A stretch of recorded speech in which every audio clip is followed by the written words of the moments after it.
ছেলের ছাগল কাণ্ডে সমালোচিত সাবেক এনবিআর সদস্য মতিউর রহমান ও তার প্রথম স্ত্রী লায়লা কানিজ এবং ছেলে আহমেদ তৌফিকুর রহমান অর্ণবের বিদেশ যাত্রায় নিষেধাজ্ঞা দিয়েছেন আদালত। সোমবার দুদকের আবেদনের প্রেক্ষিতে ঢাকা মহানগর আদালত এই নিষেধাজ্ঞা জারি করেন।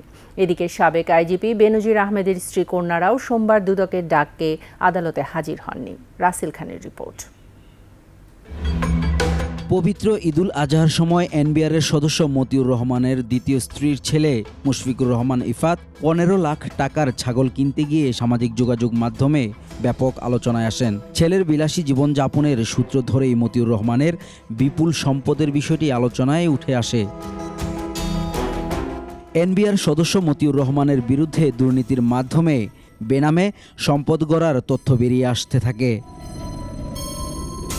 অভিযোগ ওঠে হুন্ডির মাধ্যমে বিপুল অঙ্কের অর্থ বিদেশে পাচারেরও। সবকিছু বিবেচনা করে অনুসন্ধানে নামে দুদক।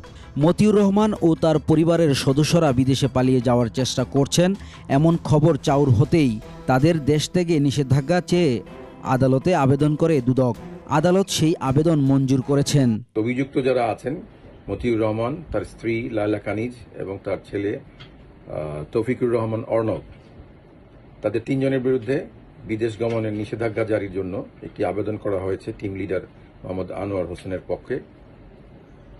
সেটি আমরা বিজ্ঞ আদালতে উপস্থাপন করেছি এবং বিজ্ঞ আদালত শুনানি শেষে তাদের 3 জনের বিরুদ্ধে বিদেশ গমনের নিষেধাজ্ঞা জারি করেছেন। রাজস্ব কর্মকর্তার দেশে বিদেশে অঢেল সম্পদ, হুন্ডি, আন্ডার ইনভয়েসিং, ওভার ভয়েসিং এর মাধ্যমে বিপুল সম্পদের খুঁজেও অনুসন্ধান শুরু করেছে সংস্থাটি। আইনি প্রক্রিয়া কার্যক্রম চলছে এবং এই আইনি প্রক্রিয়ার মধ্যে অন্যান্য সকল ক্ষেত্রে যেভাবে কার্যক্রম চলে এক্ষেত্রেও তার ব্যত্যয় বা ব্যতিক্রম হবে না, একইভাবে কার্যক্রম চলবে।